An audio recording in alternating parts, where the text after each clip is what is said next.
Johnson Wax program with Fibber McGee and Molly.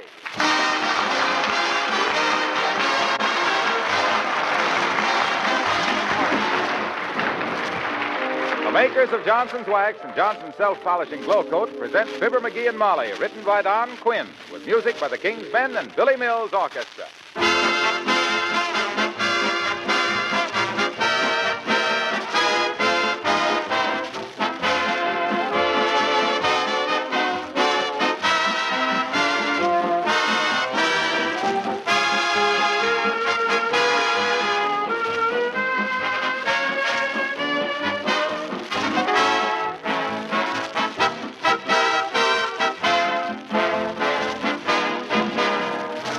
The amount of money you make can change. The value of a rationing coupon can change, but there's one thing that never does vary. There are only 24 hours in every day. Nothing you or I can do will ever make it 25. Which brings me to an interesting letter we received last week from a woman in busy Detroit. This is the first fan letter I've ever written, she says, but when I consider all the time Johnson's Wax has saved me, I just must write. Like nearly everybody else, I now do all my own housework and care for my 2-year-old son. For all its time saving, I say thank goodness for Johnson's Wax. And for such a nice letter, we say thank you very much to a busy mother in Michigan. It's very true that Johnson's Wax is saving hours of work for women everywhere, besides helping them to take better care of the things they have.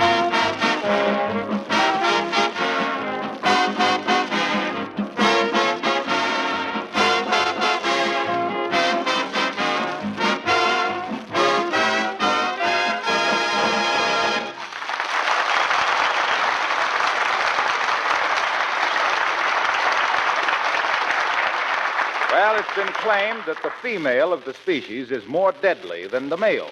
But when the mailman is a woman, well, here on Pins and Needles, waiting for her arrival, we find Fibber McGee and Molly.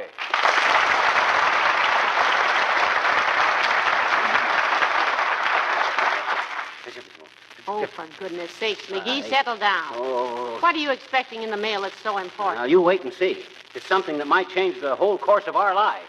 Well, that appeals to me, too. Though I will say, dearie, that life with you has never a dull moment. Really? You don't just say that just because you admire me. No, I just say that because I'd admire a dull moment now and then. With you, I never know what's going to happen next, so I always expect the worst. Well.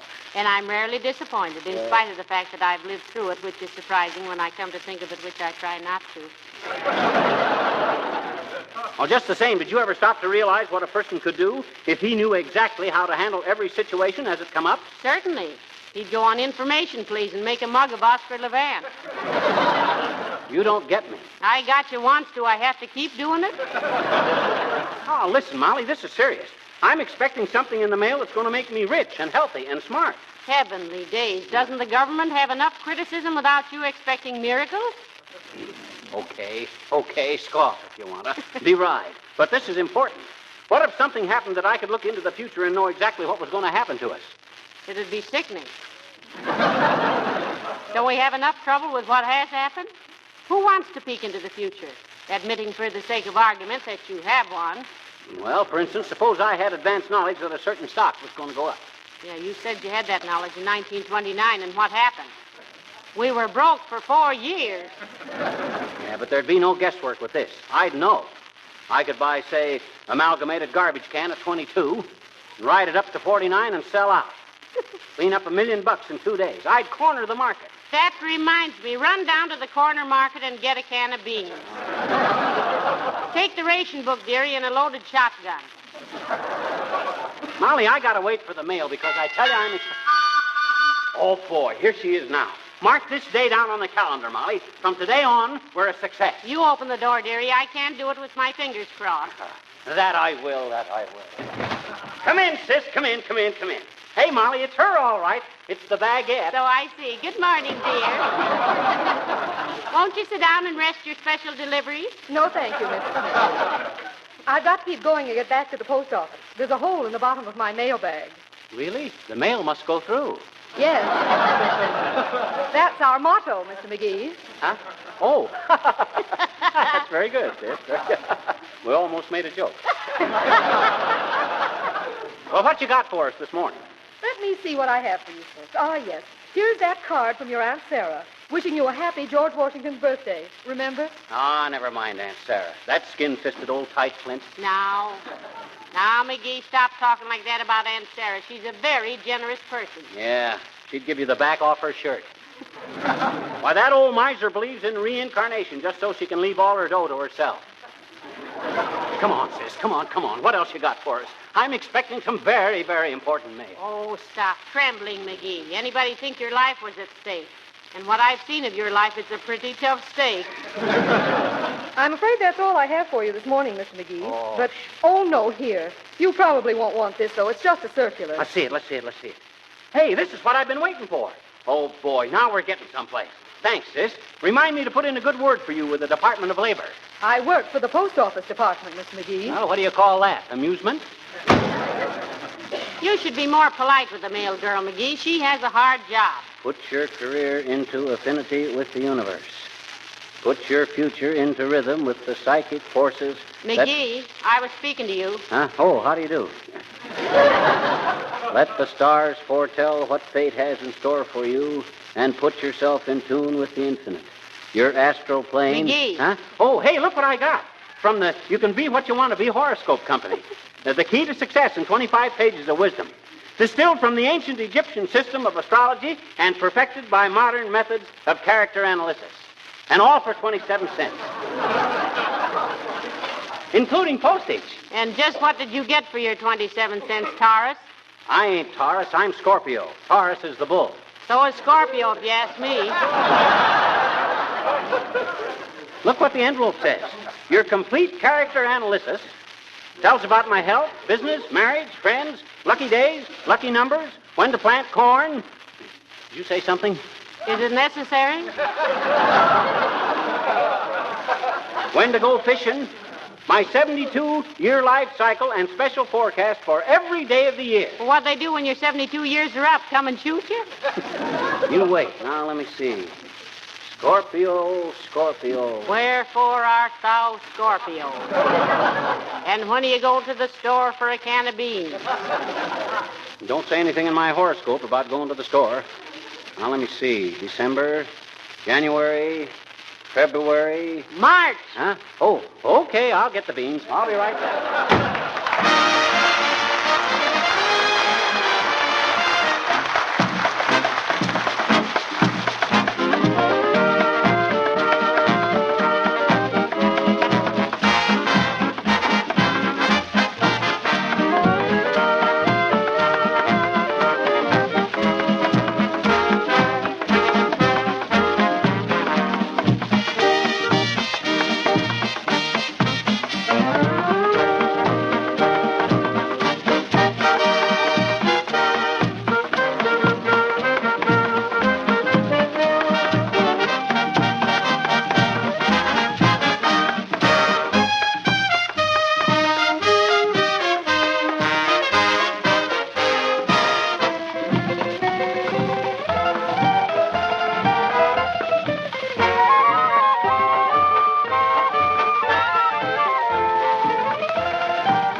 '79 Wistful Vista, Molly McGee speaking. Who? Mr. McGee? No, he isn't here just now. May I take a message? Yes. Oh, an old schoolmate of Fibber's. Yes, I'll tell him. What was the name again? Stillwell? And the first name? Stuffy? Yes, I'll tell him you called, Mr. Stuffwell. Or yes, I'll tell him. Goodbye. That's funny. I don't remember McGee's mentioning anybody named Stuffy Stillwell. Still, it might have been an old pal of his. You're under the influence of Venus. Don't say anything about tomorrow. Well, here's your beans, Molly. Thank you, dearie. What does your horoscope say about getting some meat for Sunday? Nothing, but look what it says about today. It says March 16th will be a day of surprises for Scorpio. Hey, incidentally, what is a Scorpio? Well, I think it's Latin for a scorpion, dearie. Oh. And a scorpion is a kind of a lizard or something. I see. Does a Scorpio bite? No, confidentially, it stings.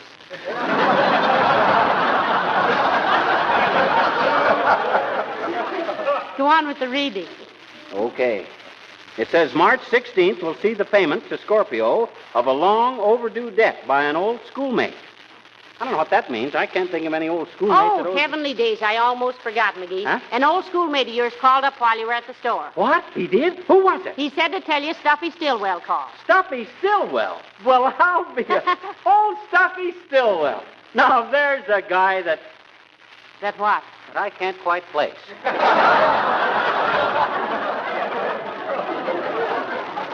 I wonder where I knew a Stuffy Stillwell. You remember him from school? No, I don't. Maybe he was in your geometry class. Oh, that's it. That's why I don't remember him. I never took geometry. You know, maybe there's something to this astrology business after all, McGee. Your horoscope says an old schoolmate will pop up and pay a debt, and boom, up pops the old schoolmate. Ain't it wonderful? Where's he staying? Well, he didn't say. He just said to tell you he called. Well, my gosh, I gotta find him. I can't make a liar out of my horoscope. Maybe your horoscope gives his phone number, too. What else does it say? Oh, let me see. No, it just says, be on your guard against a dark-haired, well-groomed man with a glib tongue and smooth manners. I wonder who that... Hello, folks. Am I intruding? Oh, not a bit, Mr. Wilcox. It's nice to see you. Dark-haired, well-groomed, glib manner, smooth tongue. Well, what do you want, Junior? And watch your step. I'm on my guard. What are you talking about? Well, he just got his horoscope, Mr. Wilcox, and it says to beware of a dark-haired, well-groomed man. Well, on second thought, Molly, I was wrong. I apologize, Junior. You're not well-groomed. Why, McGee, he is, too. He is not. Look at him. No sideburns. No spats. No cane. No carnation. Why, he looks like a tramp. Well, I used to have sideburns, but they got too long, and I cut them off. Oh, how long did they get, Mr. Wilcox? Well, long enough so people began asking me why I had my hat tied on. What sign were you born under, Fibber? Leo? No, Scorpio. What made you think I was Leo? Well, Leo means lion. I get it. Scorpio is a wonderful sign under which to be born under, Junior. Listen to what the chart says about Scorpio. Yes. It says Scorpio natives are endowed with strength, discretion, ingenuity, and tenacity.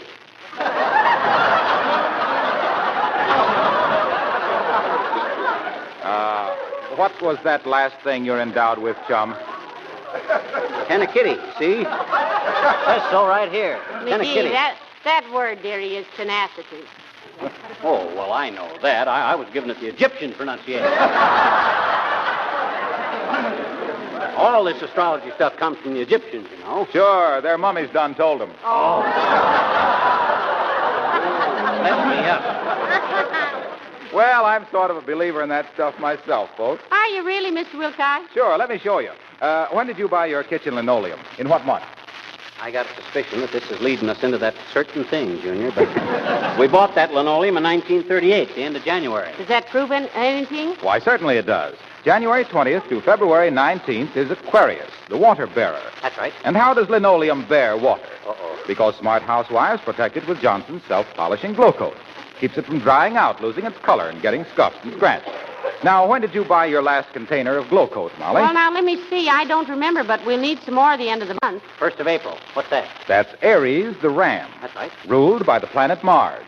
And how do you protect linoleum against Mars and scratches and dust and dirt and damage? With Johnson's self-polishing glow coat, that's how. You see how it works out? Well, what's the ram got to do with it? The ram, that's simple. A ram is a male sheep. That's right. And wouldn't you feel sheepish if you kept on with the old-fashioned floor scrubbing? When you could use Glow Coat that shines as it dries in 20 minutes or less and gives you a lot less work and a lot more leisure? Gee, I never realized there was so much to astrology. Well, sure. I'm going to live up to this every minute of the day. For instance, it says here, anyone who crosses a native of Scorpio on the morning of March 16th will run into difficulties. An accident will befall him. You really believe that? Oh, no. That's a lot of horse feathers. It is not a lot of horse feathers. Oh, it is, too. It's silly. It is not silly, and you better look out, Wilcox. I'm a Scorpio, and you're crossing me. An accident will befall you. Oh, now, McGee. Oh, let him go, Molly. You can't argue with people who believe in that stuff. Well, I'll see you later, Scorpio. McGee, you shouldn't be so gullible. After all, a two-bit horoscope. There. Good heavens, what was that? I think Mr. Wilcox is studying the stars, Molly. They're telling him about that wobbly front step I've been meaning to fix. That'll learn him. That's what he gets for crossing the Scorpio. When my horoscope predicts, hey, but I gotta locate Stuffy Stillwell, Molly. How? Well, he'll be at the Ritz Vista Hotel. That's a very expensive place. How do you know he'll be there? Simple logic. He's an old schoolmate. Yeah. He owes me some dough.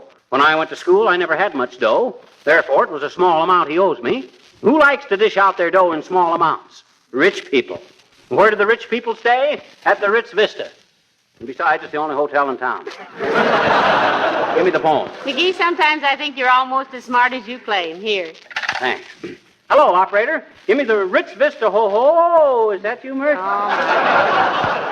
How's every little thing, Mert? Is that? What's say, Mert? Your grandmother came home plastered last night. Oh, heavenly days. Her grandmother. Yeah, she was knitting at the Red Cross and the ceiling fell in on them. Well, that's tough, Mert. What say, Mert? Oh, thanks. Hello, Ritz Vista Hotel? I want to talk to Mr. Stillwell. Huh? Well, tell him Mr. McGee called, will you? Thanks.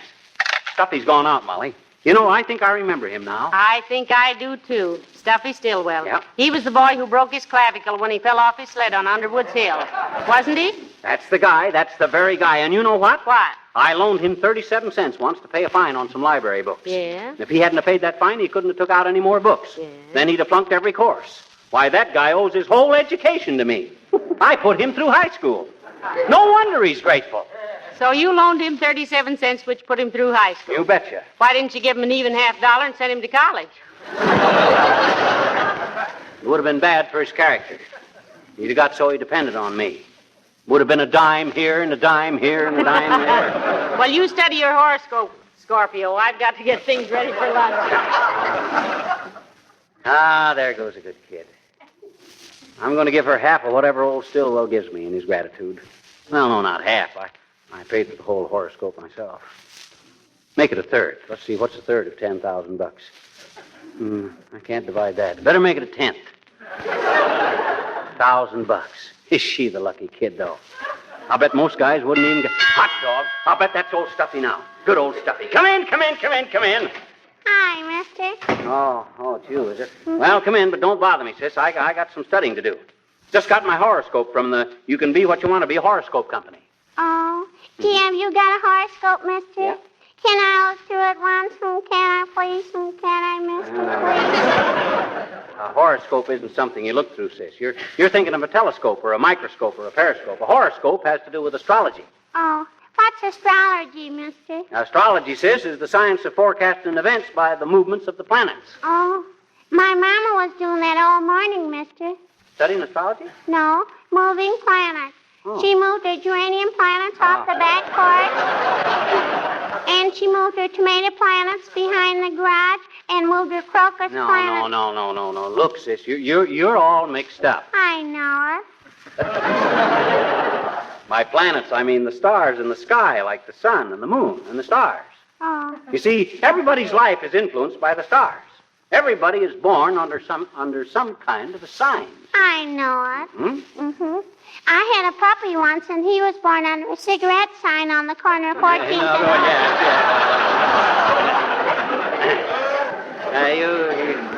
You better run along now, sis. I got work to do, and besides, I'm expecting a guest. Who? Now, that is none of your affair, so scram.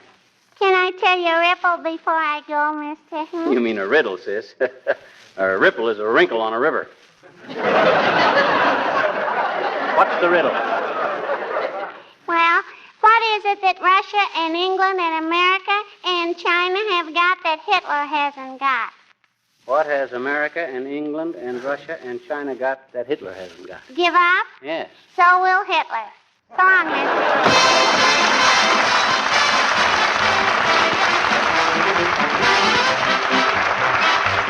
The King's Men sing Irving Berlin's newest from This Is the Army, We Don't Like It. Herr Dr. Goebbels is on the air today. Let's tune in and get Berlin and hear what he has to say. Ich sprachen in Garten mit Flaggen und Flügeln, mein Herz in his head. There are Slicke, Flutten. When the Russians push us back, we don't like it. In the winter they attack, we don't like it. Then they call us ruthless murderers, we didn't make a fuss. But now they're invading, they can't do that to us. Casablanca's full of Yanks, we don't like it. They've got ships and planes and tanks, we don't like it. While we're winning as we should, Hitler speaks und das ist gut. But when Hitler don't make speeches, We don't like it. when the RAF begins, We don't like it. when they fly above Berlin, We don't like it. When they showered us with paper, why we didn't make a fuss. But bombs with explosives, they can't do that to us. Every cupboard here is bare. we don't like it. And we got no clothes to wear, we don't like it. Herman Goering had to speak in the same suit twice last week. And when Goering can change costumes, We don't like it. When the German troops retreat, we don't like it. Heil! When the Allied nations meet, we don't like it. Heil! They got soldiers who are not afraid of Heine, Fritz, or Gus. That's not how we planned it. They can't do that to us. In Japan, our hands are tied. We don't like it. Mussolini's on our side. We don't like it. We should take our rightful place, for we are the master race. But they...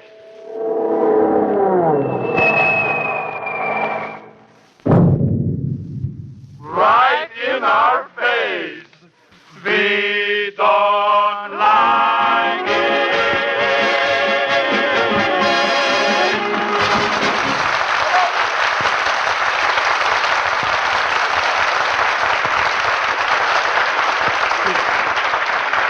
Lunch will be ready, dearie. Better get washed up now. Okay, but listen to this, will you? My horoscope says 5 presidents of the United States were Scorpio subjects. Really? Yeah, John Adams, James Gay Polk, James Garfield, and Theodore Roosevelt. That's only 4. I know, but I've been thinking of going into politics myself. As a friend of mine, Fred Nittany from Starved Rock, once... Hey, I'll bet that's old Stuffy Stillwell. Let him in, Molly, let him in. Gee whiz, don't keep old Stuffy Oh, waiting out calm there. yourself, McGee. It's only Mrs. Uppington. Oh, what does that old beanbag want? I don't know, but aren't you forgetting your horoscope? What do you mean? Well, it says for you to be courteous and polite to everyone up until 12 o'clock noon, remember? Oh, yeah. And it's still 5 minutes to 12. Oh, well, do me a favor and tell me when it's 12 o'clock, will you? Because... Come in. Well, hello, Abigail Darden. How do you do, Mrs. McGee and Mr. McGee? Good morning, Mrs. Uppington. A very good morning to you. You're looking very charming this morning. As the cream and sugar said to the spoon, won't you join us in a cup of coffee? Thank you. Don't you, aren't you... Is anything wrong, Mr. McGee? Oh, why no, my dear girl. Not a thing. Thank you for inquiring, however. What time is it, Molly? 4 minutes. 4 minutes to 12. If you mean his unusual politeness, Abigail, his horoscope advised it. He was born under the same sign as little Lord Fauntleroy. Oh, how utterly fascinating. I used to be so interested in astrology, and I was going to the dearest Swami. Swami, eh? You a pretty good swimmer, Uppy? The Swami has nothing to do with swimming, dearie. The Swami is a man with a towel around his head who looks into the future. Most guys I've seen with towels around their heads were moaning about the past.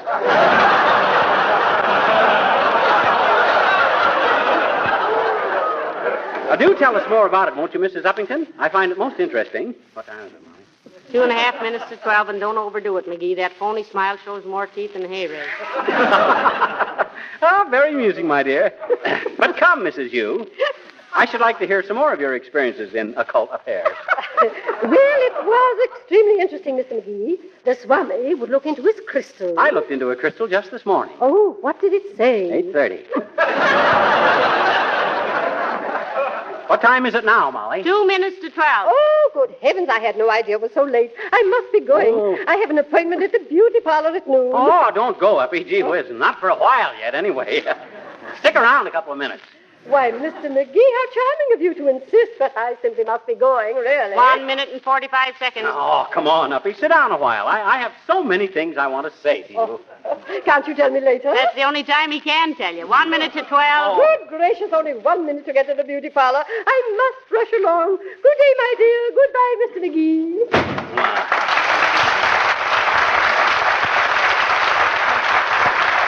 All that dirty mouth.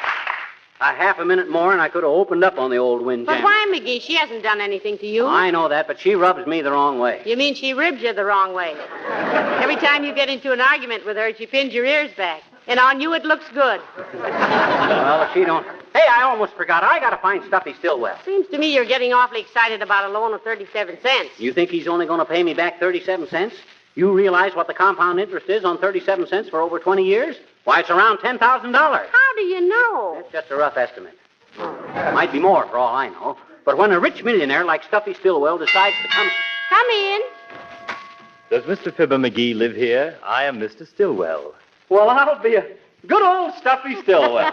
Stuffy, old man, come right in. Long time no see. The same old McGee, still coining phrases.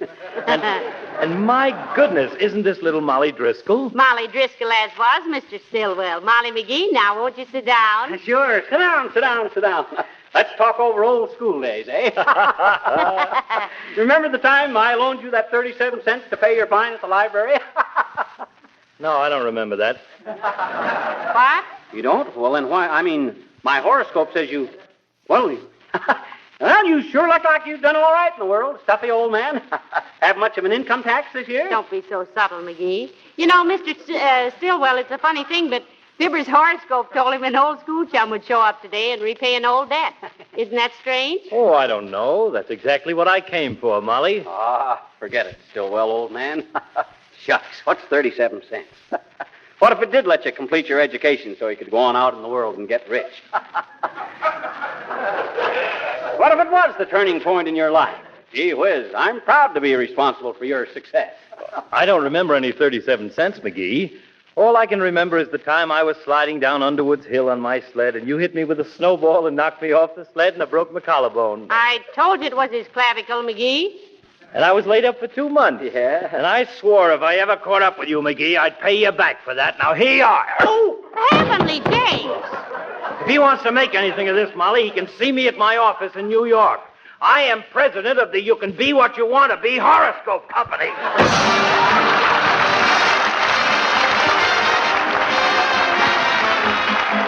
It looks as though spare parts for all your electrical and mechanical gadgets around the house are going to be still harder to get as time goes on. Very sound advice we're getting from all sides to take extra good care of our toasters, vacuum cleaners, refrigerators. And while we're out there in the kitchen, let's not forget the floor covering. You can make your linoleum floors last 6 to 10 times longer by protecting them regularly with Johnson's self-polishing Glow Coat. That's a great big dividend when you consider that Glow Coat is so easy to use because it shines as it dries without rubbing or buffing. It protects linoleum against wear and dirt, revives faded colors, and glow-coated floors are easy to keep clean because spilled things are wiped up in a jiffy. If you have children and a Cocker Spaniel running around the house, you'll be especially grateful for the cleanliness and the labor saving made possible by the regular use of Johnson's self-polishing Glow Coat.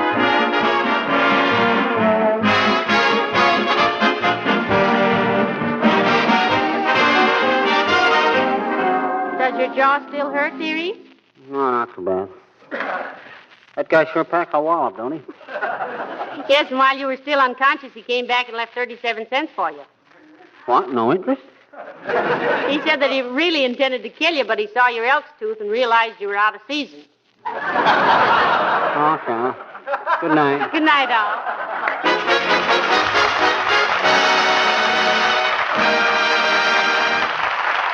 This is Harlow Wilcox speaking for the makers of Johnson Wax Finishes for Home and Industry, inviting you all to join us again next Tuesday night. Good night. This program came to you from Hollywood. This is the National Broadcasting Company.